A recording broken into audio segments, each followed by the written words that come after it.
Good morning to all of you.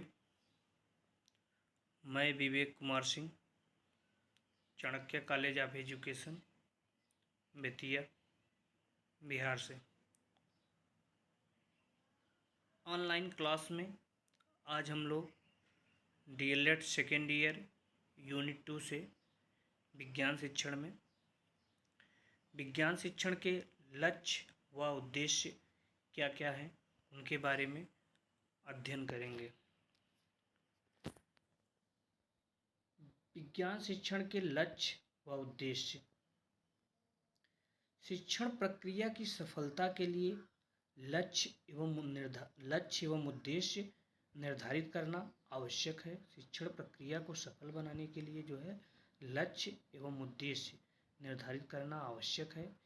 विषय शिक्षक द्वारा अपने शिक्षण में दिखाई देने वाला आशातीत अंतिम परिणाम ही क्या है? लक्ष्य है। विषय शिक्षक द्वारा जो है अपने शिक्षण में दिखाई देने वाला आशातीत जो अंतिम परिणाम ही लक्ष्य है। उदाहरण, वैज्ञानिक दृष्टिकोण का विकास करना, जिम्मेदार नागरिक बनाना। उद्देश्य विशिष्ट व अल्पकालिक होता है। उद्देश्य जो है विशिष्ट व अल्पकालिक होता है। इन्हें अल्प समय में पूर्ण किया जा सकता है। उदाहरण, पदार्थ की अवस्थाओं के शिक्षण से अन्य पदार्थों को उनकी अवस्थाओं के आधार पर वर्गीकृत करना। पदार्थ की अवस्थाओं के शिक्षण से अन्य पदार्थों को उनकी अवस्थाओं के आधार पर वर्गीकृत करना। विज्ञान शिक्षण के लक्ष्य। विज्ञान शिक्षण में एक सामान्य अधिगमकर्ता में परिलक्षित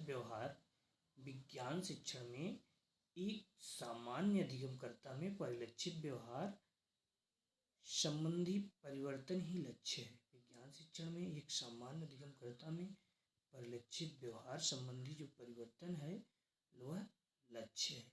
इसके सामान्य तथा दीर्घकालिक होने के कारण विद्यालय स्तर अनुसार उल्लेख करना मनोविज्ञान की दृष्टि से उपयुक्त व तर्कसंगत प्रतीत होता है। साइकोलॉजिकल दृष्टि से जो है उपयुक्त व तर्कसंगत प्रतीत होता है। उच्च प्राथमिक स्तर पर विज्ञान शिक्षण के लक्ष्य क्या क्या हैं? 1986 में राष्ट्रीय शिक्षा नीति के लागू होने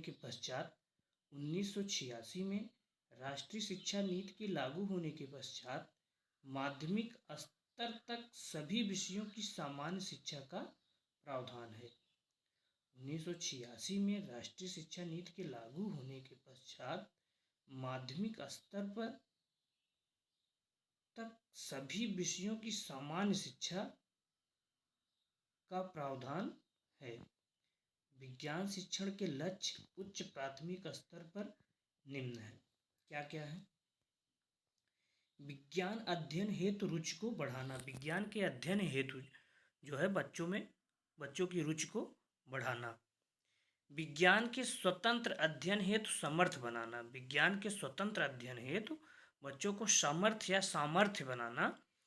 प्रयोग के लिए सक्षम बनाना। बच्चों को प्रयोग के लिए जो है सक्षम बनाना। वैज्ञानिक उपकरण के प्रयोग में समर्थ बनाना। वैज्ञानिक उपकरण के जो उपयोग होते हैं या प्रयोग होते हैं उनमें जो है उनको समर्थ बनाना। विज्ञान के आंकिक प्रश्नों को हल करने में सक्षम बनाना या सामर्थ्य बनाना। विज्ञान के जो आंकिक प्रश्न होते हैं उनको हल करने में सक्षम या सामर्थ्य बनाना। तर्कपूर्ण सोच हेतु सक्षम बनाना। ज्ञान अर्जित करने हेतु रुचि व कौशल विकसित करना। ज्ञान के अर्जन हेतु बच्चों में रुचि एवं कौशल का जो है विकास करना। विज्ञान शिक्षण के उद्देश्य। विज्ञान शिक्षण के उद्देश्य को वर्तमान रूप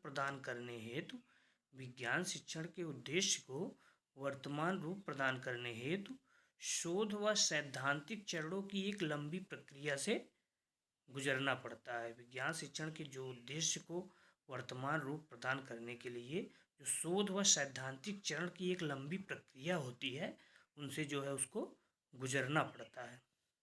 national society for the study of education, national society for the study of education year book America 1994 में निम्न उद्देश्यों का उल्लेख किया है। उद्देश्य क्या क्या है? नंबर 1, तथ्यों की क्रियात्मक सूचना प्रदान करना। तथ्यों की जो क्रियात्मक सूचना होती है उनको प्रदान करना।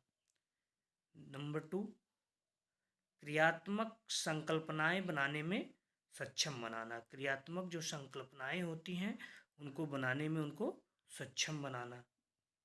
विज्ञान में रुचि उत्पन्न करना। विज्ञान में रुचि उत्पन्न करना। वैज्ञानिक दृष्टिकोण का विकास करना। जो वैज्ञानिक दृष्टिकोण होता है उसका विकास करना। यांत्रिक कौशल का विकास करना। बच्चों में यांत्रिक कौशलों का जो है विकास करना। विज्ञान संरचना की प्रशंसा व उनके प्रयोग को समझना। विज्ञान संरचना की प्रशंसा व उनके प्रयोग को समझना। सिद्धांतों का क्रियात्मक अवबोध सुनिश्चित करना। सिद्धांतों का जो क्रियात्मक अवबोध होता है उसको सुनिश्चित करना। समस्या समाधान संबंधी कौशल का विकास करना। समस्या समाधान संबंधी जो कौशल होते हैं उनका विकास करना। ये 8 पॉइंट हैं। इस दिशा में उल्लेखनीय व व्यवहारिक प्रयत्न बेंजामिन एस ब्लूम व उनके सहयोगियों ने किया। बेंजामिन एस ब्लूम और उनके सहयोगियों ने किया। अधिगम सदैव अपेक्षित व्यवहार परिवर्तन को इंगित करती है। अधिगम जो है सदैव अपेक्षित व्यवहार परिवर्तन को इंगित करती है। अधिगम के लिए शिक्षक अनुदेशन की योजना बनाता है। अधिगम के लिए शिक्षक अनुदेशन की योजना बनाता है। विषय वस्तु के प्रभावी अनुदेशन से विषय वस्तु जो है उसके प्रभावी अनुदेशन से बालक में व्यवहार परिवर्तन का प्रयास कक्षा में शिक्षक द्वारा किया जा सकता। विषय वस्तु के जो प्रभावी अनुदेशन से बालक में व्यवहार परिवर्तन का प्रयास कक्षा में शिक्षक द्वारा किया जाता है। इस प्रकार प्रभावी अनुदेशन चयनित उद्देश्यों की प्राप्ति में मदद करता है। इस प्रकार प्रभावी अनुदेशन जो होता है वो चयनित उद्देश्य जो होते हैं उनकी प्राप्ति में मदद करता है। शिक्षण अनुदेशन का केंद्र बिंदु उद्देश्य को माना जाता है। शिक्षण अनुदेशन का जो केंद्र बिंदु होता है उसको उद्देश्य को माना जाता है। ब्लूम ने शैक्षिक उद्देश्य संबंधी वर्गीकरण ब्लूम के जो शैक्षिक उद्देश्य संबंधी वर्गीकरण को शिक्षण क्रियाओं हेतु व्यवहारिक महसूस किया गया है। इस वर्गीकरण की महत्वपूर्ण बातें हैं। अनुदेशन पश्चात मूल्यांकन व प्रतिपुष्टि आवश्यक है। अनुदेशन के पश्चात जो है मूल्यांकन एवं प्रतिपुष्टि दोनों ही आवश्यक है। अधिगमकर्ता उद्देश्यों की प्राप्ति की प्रक्रिया से गुजरकर विषय वस्तु में निपुणता प्राप्त कर लेता है। अधिगमकर्ता जो है उद्देश्यों की प्राप्ति की प्रक्रिया जो होती है उससे गुजरकर विषय वस्तु में जो है निपुणता प्राप्त कर लेता है। अधिगमकर्ता अनुदेशन के पूर्व उद्देश्य व अपनी समझ स्पष्टतः बना लेता है।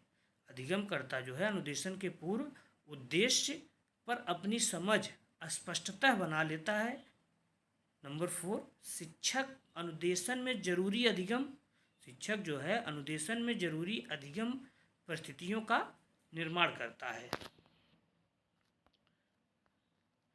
अब हम लोग सेकेंड लेक्चर में बेंजामिन ब्लूम का जो शैक्षिक उद्देश्य है उसके बारे में आप लोगों से डिस्कशन करेंगे। Thank you to all of you.